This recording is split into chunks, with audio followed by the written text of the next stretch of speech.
नमस्कार, मी रश्मी. आपण बघत आहात शंखनाद आवाज सत्याचा.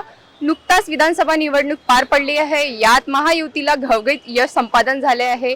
त्या निमित्ताने आज मुंबई येथील आझाद मैदानावर श्री देवेंद्रजी फडणवीस मुख्यमंत्री पदाची शपथ घेणार आहेत. त्या निमित्ताने नागपूर येथील लक्ष्मीनगर चौकात लाईव्ह टेलिकास्ट करण्यात येणार आहे. अतिशय आनंदाची गोष्ट आहे नागपूरकरांसाठी, विदर्भासाठी आणि महाराष्ट्रातील जनतेसाठी.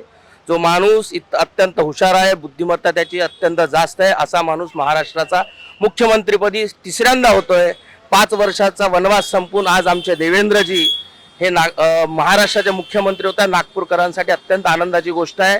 सायंकाळी 5 वाजता आम्ही इथं ढोल ताशा, आतिषबाजी, मिठाई वाटप आणि लाईव्ह स्क्रीनिंग या ठिकाणी माननीय माजी महापौर संदीपजी जोशी यांच्या माध्यमातून आम्ही या ठिकाणी करणार आहेत.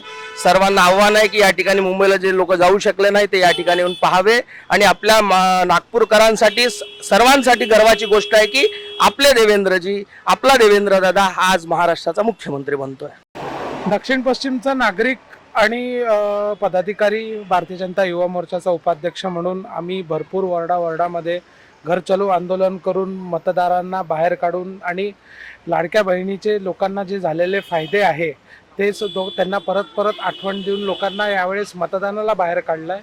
आणि ते मतदाराचा आशीर्वाद आपल्याला 132 जागांमध्ये तो एक कन्वर्ट झालेला दिसतो आहे. त्याचा भरपूर आनंद आहे. आणि एक आपल्याच मतदारसंघातला आपलाच नेता मुख्यमंत्री होता, याचा आनंदाचं तर काही मेजरमेंट होऊच नाही शकत. भरपूर आनंदाचं क्षण आहे सगळ्यांसाठी. लक्ष्मीनगर वॉर्डामध्ये आता संदीपजी जोशींच्या नेतृत्वामध्ये आम्ही लाईव्ह स्क्रीनिंग करतोय शपथविधीचं संध्याकाळी. आणि सगळे कार्यकर्ते खूप जास्त खुश आहेत. आणि जल्लोषही आम्ही 23 तारखेला खूप मोठा केलेला आहे, जेव्हा साहेब जिंकून आले होते. खूप आनंदाचा क्षण आहे आमच्यासाठी या आता. आणि मुख्यमंत्री म्हणून जे आता अजून ताकदीनं ते पूर्ण महाराष्ट्रासाठी कामं करतील.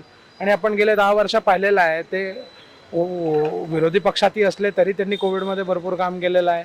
मग सत्तेत आल्यावर उपमुख्यमंत्री झाल्यावरही त्यांनी भरपूर काम केलेलं आहे. ते थांबत नाही हे आपण पाहिलेलं आहे. आणि ते अजूनही नाही थांबणार ही अशी आपली अपेक्षाच आहे. दक्षिण पश्चिमचा नागरिक म्हणून, युवा मोर्चाचा एक लहानसा कार्यकर्ता म्हणून, भारतीय जनता पक्षाचा एक छोटासा कार्यकर्ता म्हणून आम्हाला प्रत्येक कार्यकर्त्याला असं वाटतंय की आम्हीच मुख्यमंत्री झालो. प्रत्येक दक्षिण पश्चिमचा नागरिक हा मुख्यमंत्री पदावरती बसतो आहे.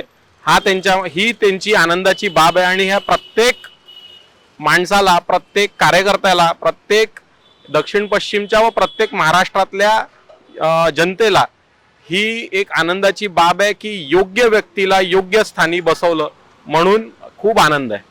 नेहमीसारखाच आनंद तर आहेच. आणि खूप आनंद आहे. आमची काहीच लोकांची टीम ऑलरेडी मुंबईला पोहोचलेली आहे. सोबत आता नागपूर शहराला विकासाच्या दृष्टीने बघायला गेल्यानंतर आता वेगळ्या अपेक्षा झालेल्या आहेत.